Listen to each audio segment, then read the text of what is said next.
Buenos días, mi nombre es Rosana Luna Ramírez, pertenezco a la Facultad de Derecho de la UNILLES. Hoy les voy a hablar sobre la teoría general del negocio jurídico. Se llama contrato entre ausentes o personas lejanas al que se celebra entre personas que no se encuentran en el mismo lugar y que comunica entre sí por correspondencia, carta, telegrama o fax. Cuando el contrato se celebra entre personas que no se encuentran en un mismo lugar, sino en lugares diferentes, surge en toda su magnitud la necesidad de fijar circunstancias de tiempo y lugar que sean necesarias. Por perfeccionamiento del contrato debe entenderse el momento en que el contrato produce plenamente sus efectos jurídicos. Este momento ocurre cuando el destinatario obligado otorga su consentimiento o su conformidad a la oferta que le ha sido presentada. El contrato, según el Código Civil, se perfecciona en el momento y en el lugar en que la aceptación es conocida por el oferente. Para determinar el contrato hace falta las declaraciones de voluntad de las partes.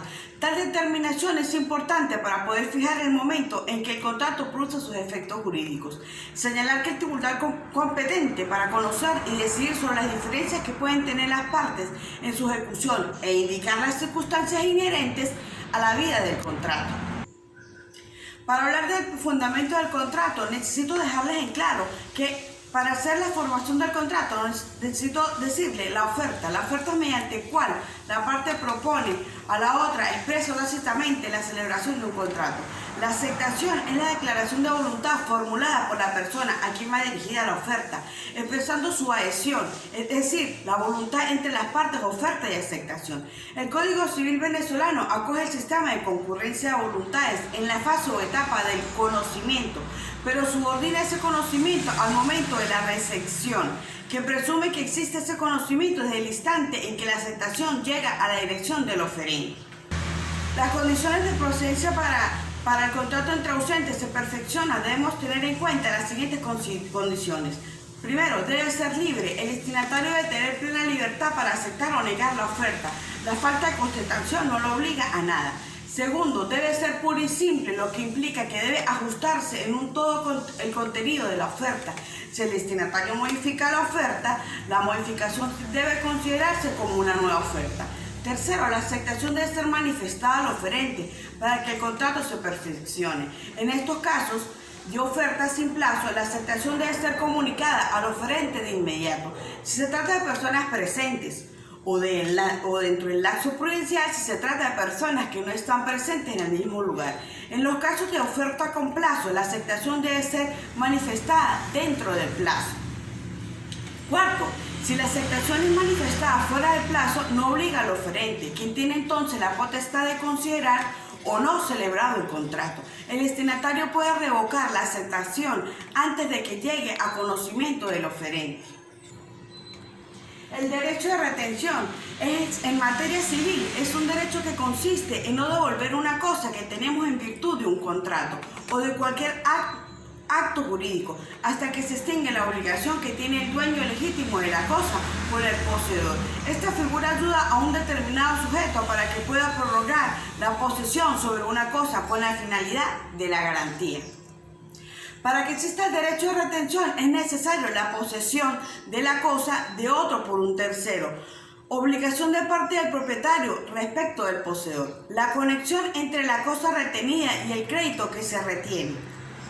El Código Civil concede al acreedor el derecho de retención en algunas hipótesis particulares, pero no contiene una teoría de conjunto. La jurisprudencia ha generalizado la aplicación de esta garantía sin reconocer el derecho de retención a todos los acreedores que tengan su poder.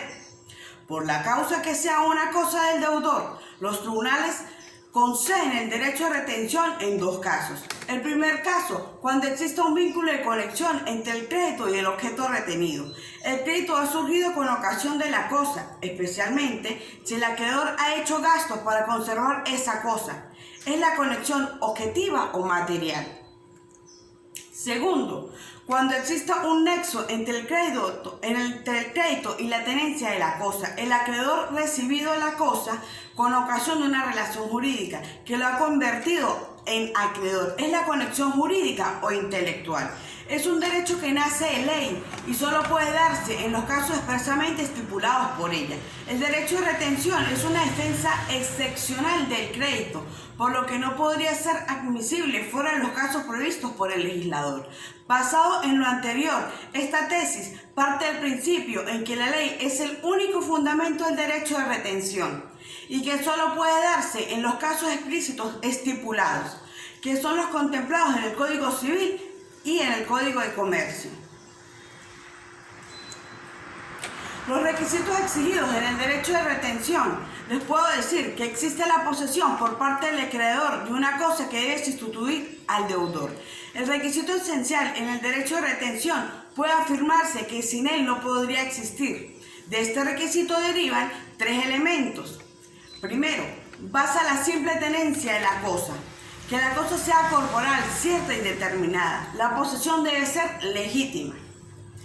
Segundo, que el crédito exija sea cierto, líquido y exigible. Tercero, existe la conexión entre el crédito y la cosa para que proceda el derecho de retención. Es necesario que exista un vínculo de conexión entre la cosa que se retiene y lo que esa cosa haya causado por concepto. Pueden ser daños, reparaciones o mejoras del mismo. Diferencia entre la sección del incumplimiento contractual y derecho de retención. Ambas figuras confieren derechos subjetivos. El derecho de retención lo da en forma de acción y la excepción de incumplimiento de contrato en forma de excepción. El derecho de retención solo opera si el acreedor tiene la posesión del bien. En la excepción, la posesión es diferente para su ejercicio. La retención se origina por los gastos que ha hecho una persona para la conservación del bien. La excepción tiene su origen en el contrato onerosos bilaterales en que ambos contratantes deben cumplir al mismo tiempo sus obligaciones. Ahora vamos a hablar sobre la acción resolutoria. La acción resolutoria es la facultad que tiene una de las partes en un contrato bilateral de pedir terminación del mismo y en consecuencia ser liberada de su obligación si la otra parte no cumple en su vez con la suya y pedir la restitución de las prestaciones que hubiera cumplido. El fundamento de la acción resolutoria requiere sentencia judicial respecto a la condición resolutoria tácita y el pacto comisorio. No así la condición resolutoria ordinaria que opera de pleno derecho. Esta acción se encuentra su base legal en el artículo 1167 del Código Civil venezolano vigente, el cual dispone que en el contrato bilateral, si una de las partes no ejecuta su obligación, la otra puede a su elección reclamar judicialmente la ejecución del contrato o la resolución del mismo con los daños y perjuicios en ambos casos, si se hubiera lugar a ello. Efectos de la resolución. La doctrina señala como efectos principales la terminación del contrato bilateral, un efecto retroactivo mediante el cual el contrato se considera como efectivamente jamás hubiese sido celebrado. La parte cuyo cumplimiento culposo da motivo a la resolución pueda obligar a la indemnización de los daños y perjuicios que la resolución cause a la parte accionante. Todo esto lo encontramos en el artículo 1167 de nuestro Código.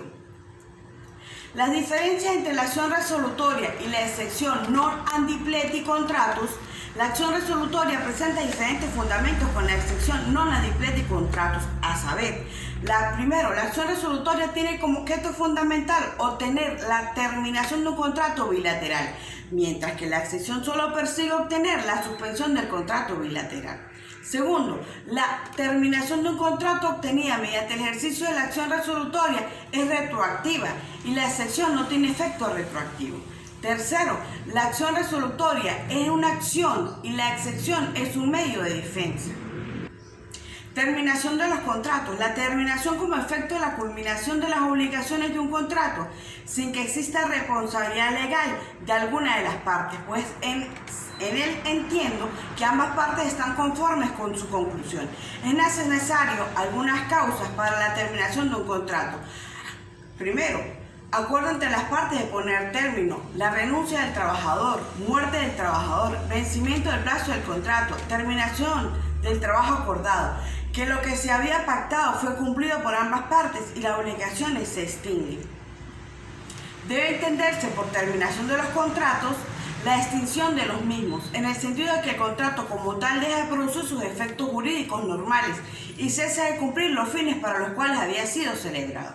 Cabe destacar que toda terminación de contrato implica su extensión, en el sentido de que deja de producir efectos hacia el futuro, sin perjuicio de que en alguna de las formas de terminación pueda cambiar, producirse efectos retroactivos. En el artículo 1159 del Código Civil venezolano establece que los contratos tienen fuerza de ley entre las partes. Ahora hablemos sobre la resolución convencional. Son cláusulas o causas expresas en el contrato que son establecidas por la voluntad de las partes. Puede dar motivo a la resolución del contrato. Es un modo exclusivo de la terminación de contratos bilaterales. La resolución presenta diferencias básicas con la disolución y con la nulidad de los contratos, a saber, mientras que la disolución de los contratos opera en principio hacia el futuro y no hacia el pasado.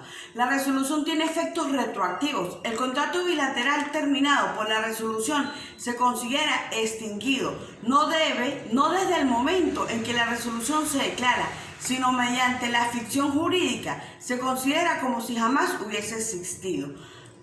Las partes que suscriben un contrato bilateral que después de declarado resuelto vuelven a la situación precontractual, si jamás hubiese sido celebrado contrato alguno. Igualmente, la disolución de un contrato no supone el incumplimiento culposo de alguna de las partes contratantes, mientras que la resolución sí requiere un incumplimiento culposo de alguna de las partes del contrato. Respecto a la nulidad, se observan diferencias fundamentales. El contrato nulo es un contrato que nace viciado, por lo cual no puede producir sus efectos normales, mientras que el contrato bilateral es el objeto de resolución. Es un contrato que ha nacido perfecto, solo que en el curso de su desarrollo de las partes incumplen culposamente su obligación. La nulidad, al igual que la disolución, es susceptible de aplicarse a todo tipo de contrato, independientemente de su naturaleza. La resolución es un medio específico de los contratos bilaterales. Se trata de un supuesto en virtud del cual las partes han convenido en la posibilidad de declarar resuelta extrajudicialmente la resolución obligacional que los vincula, evitando así el costoso trámite de acudir a los tribunales a fin de obtener similar resultado. La resolución de pleno derecho se trata de un supuesto en virtud de la cual las partes han convenido en la posibilidad de declarar resuelta extrajudicialmente la obligación que las vincula, evitando así el costoso trámite de acudir a los tribunales a fin de obtener similar resultado. Cuando hablamos del ipso iure, nos referimos que existe o por él la ley lo dice. Es de pleno derecho porque no debe cumplirse condiciones o requisitos, ni surtirse procedimientos para que se configure la consecuencia jurídica que los ha dispuesto. Puede convenirse expresamente en el contrato que se resuelve cuando una de las partes no cumple determinada prestación a su cargo, establecida con toda precisión. La resolución se produce de pleno derecho cuando la parte interesada comunica a la otra que quiere valerse una cláusula resolutoria. Gracias.